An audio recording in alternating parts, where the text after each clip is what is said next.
dapat as partners of the provincial government to be consistent sa inyong sundo ninyo, patihon ninyo ang natalana, tingwaon ninyo matalana matapos ang project sa natalana nga nation. No? Tapos, this is again like a broken record, siguro, pero I've been telling this every now and then to Engineer Nandi. May mga listahan na kita bala sa mga no may undesirable nga mga record nga mga contractors. It seems na nagabalik-balik naman sila diyo. No? Sa inyo ginasabit. I am just basing my observation on the documents you present to me. No? So, in the end, what shall we do about this? Anong himuon nato? No? I don't know if my colleagues here would agree nga pirmi kung masilin sila kung probinsya sa Iloilo ko no, mabudlay manuko. No? So we will dispel that and we will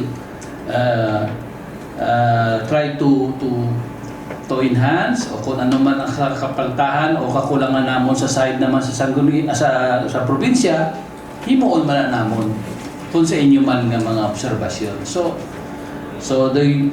mo nang ako namon ang course sa aton direksyon.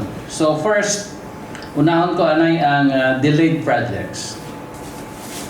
Most particularly ang nalaputan gid nga sa information na ginhatag ni Board Member Soriano is the Ibauan Pabia Road.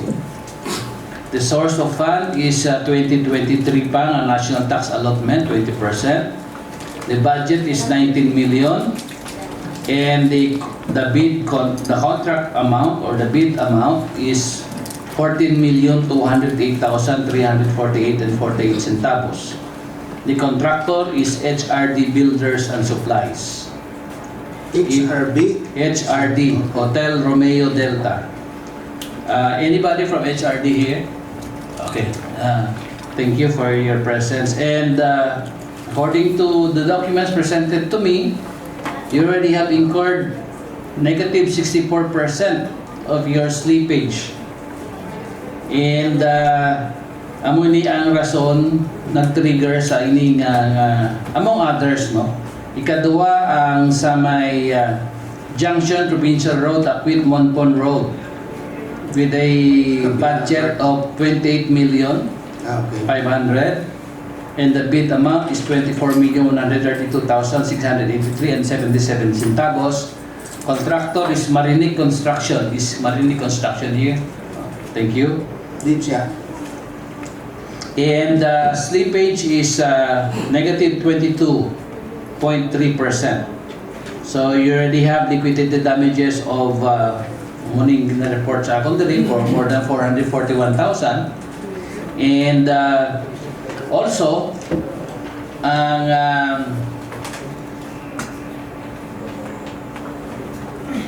I would like to check with Romain, no, sa may staff mo, please take note of this before you answer. Ang biyong construction dira sa may Balabag Pabiyang project kung atong man balay na and sa barangay Sinamay Alimudyan also. And another is ang sa Tibiao Antique NK Enterprise nga although masiling ka subong as of July 15 naga-negative 14 ka na. And morning concreting of San Rafael Igdulacan Road, Miagao. 19 million ang budget, proposed ang budget, pero ang bid mo is 18,900,000. That is the document here presented. So, anyway, unang gusto ko pamangkoton, no? Nga 19 million pero 18.9 lang ang imo kontrata. Oo. So, pila lang kalibo ang, no? So, then you have a slippage of negative 14.62. And I believe your company is the same contractor of the Talakuan Bridge in Leon. Nga sa una, ginkantuan dito namon. And although tapos naman to, pero that has already some has a impact no sa amon nga side. Who is the contractor?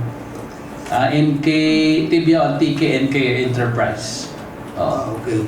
So Number 9, Mr. Chair. 8, number 9. 8 and 9. yes. So basically daw mo niyang ako nga nakita nga daw medyo very glaring no. Very kung sa mga kwambala very noticeable na hindi na niya matago. O kung sa kwambala extremely visible na gid iya whenever you see you go around no. Okay, so may I ask Engineer Andig on the first can you concord this based on the documents you provided me on the delayed project in Hibao-an Pabia Road? Good afternoon, Mr. Chair. The project in the concreting of Hibao-an Pabia Road at the municipality of Pabia is our project under the CY 2023 National Tax Allotment Allocation. The ABC for that project is 18 million and the contractor's original contract for that is 12.9 million, something like 32% below our Yes, ABC. before we proceed, the Chair would like to recognize the Honorable Board Member Jun Mondihar for the Secretary to take note. Good afternoon, Jun. Welcome. Thank you. Thank you. We subscribe to the observations of the general public, especially the local government unit of Pabia. In fact, last August 5, 2000 of this year, I also appear at the session of the Sangguniang Bayan to explain the apparent delay in the implementation of the contract. The scope of work is the reblocking of heavily deteriorated pavement, concrete pavement from crossing Aganan up to Barangay Hibao-an, somewhere in Barangay at Banga 5, yung kinasiling nila nga Banga 5. Admittedly, we had noted in our records that when the contract took effect last April 17, the contract took effect last April 17, but our contractor just commenced the work first week of May. So, butang malon, medyo may duha kita ka almost 2 weeks or more than 2 weeks that there was no activity at the site. Of course, that was devoted in the preparatory works like the testing of construction materials to be incorporated at the site.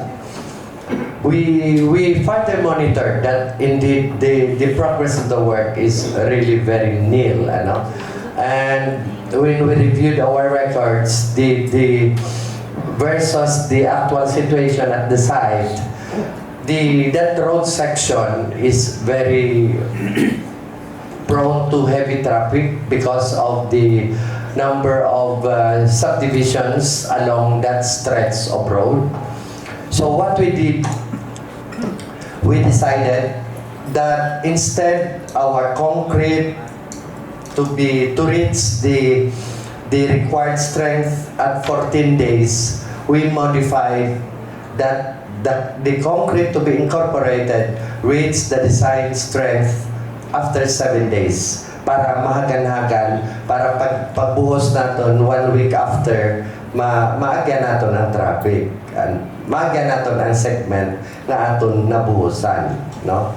In one of our meeting, in one of my inspection to the project site, I have noticed that the progress of the concrete pouring is minimal. In fact, there are instances that for a half day of operation, only around 40 lineal meters of the half lane of the road is poured because, of course, contractor's equipment at site is just 2 units, 1 unit of 3 cubic meter and 1 unit of 5 cubic meter capacity concrete mixer. So we called them for a meeting at the office, and the contractor promised to outsource or to mobilize additional equipment at site. So that's it. Right now, the project is 48% accomplished, and it is negative 51 behind schedule. It is 51% behind schedule, and with the contract having been expired last August 24, 2024. Right now, the project is under the status of working with liquidated damages. Before you proceed, Engineer Andy, ang basis na mo diri sa imong mga document ginasubmit mo sa ako, ang start ninyo is April 17.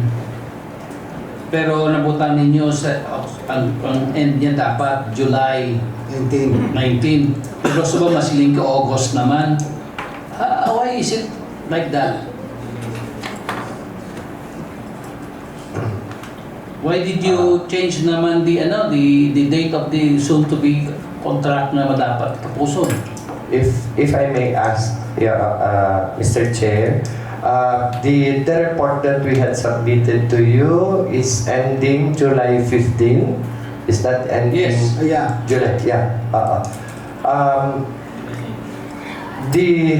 Since that the report that at your possession is ending July 15, maybe the issued time extension were not yet reflected in the contract So why completion did you date. issue a time extension? Well, we issued, there are also some parameters. We have some guidelines and So what is the reason, the main reason why did you extend?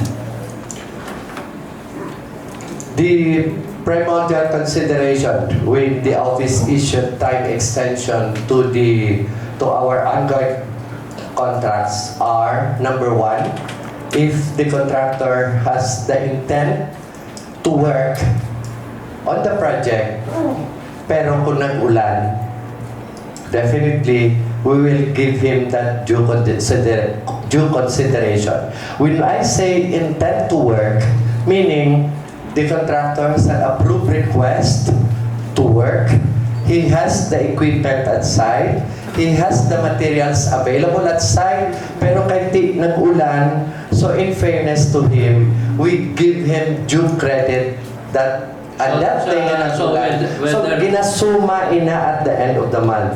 Okay, so because of the weather lang? Yes, because of the weather, Your Honor. So, have you not considered also, let's say, when we first start to have this project to be constructed, have you not considered weather in advance? Ang supposedly tani kung ginpabid nato dini much earlier, no? That's why nga para hindi kita kalabot sa subong at simpo nga gaynulan na every now and then ang contractor mangayo sa extension. Oh. So again, these are just suggestions from your end. Nga you take cognizance of the weather system or the parameter, climate and weather information. Dapat ara na sa inyo as makon mo 2023 pa ini nga NDA. Tapos sa 2024 ninyo ano nga part na sang bulan sa 2024 ninyo i-implement. Ang point ko diri is para hindi agin madelay ang atong projects ka.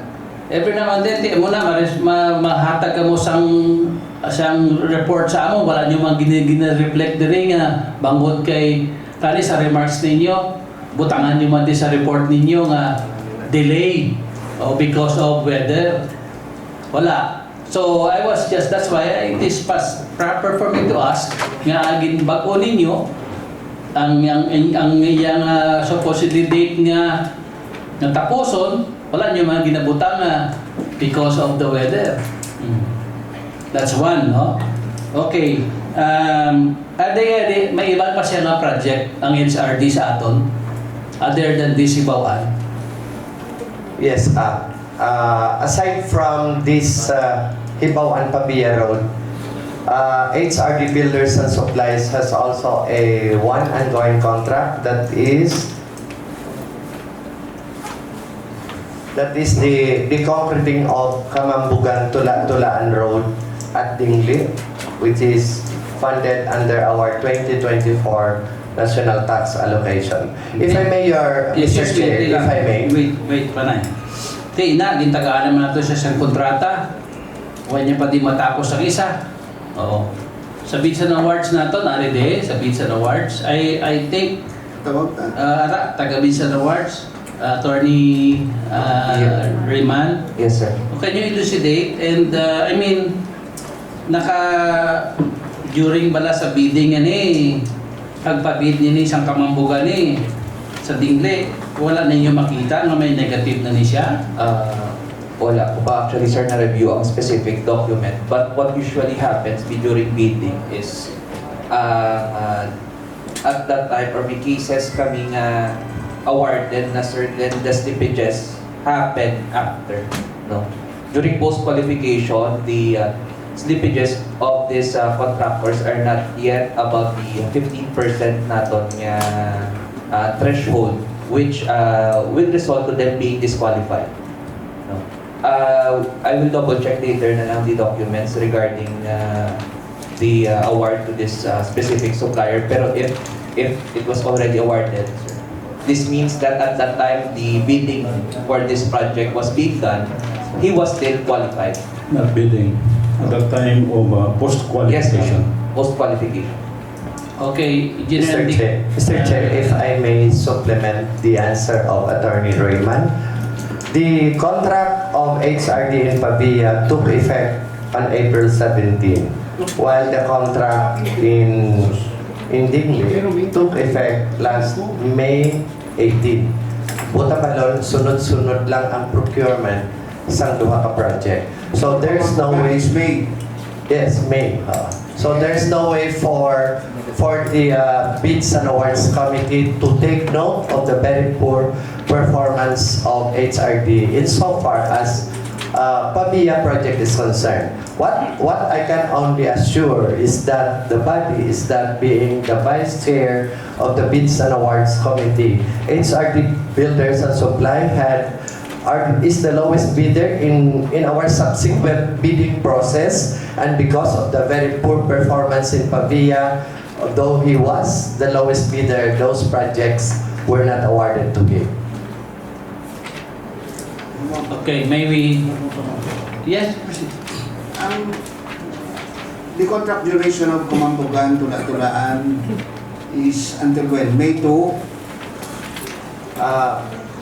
Based on our records, the indicative completion date is December 7, 2024. Your December 7. December 7, 2024. So May to December 7. 7. Bako Dugay, no? How much is the budget, the bid? The bid from the The ABC, ABC is how much? 20 million, and the bid is 13.5 million, Your Honor. 13? 0.5, so that is around 70%. 32% lower than our ABC. So 6 months ang duration. Actually, the duration of December 17, nag-stretch na ni siya, Your Honor, because we suspended the contract duration. No?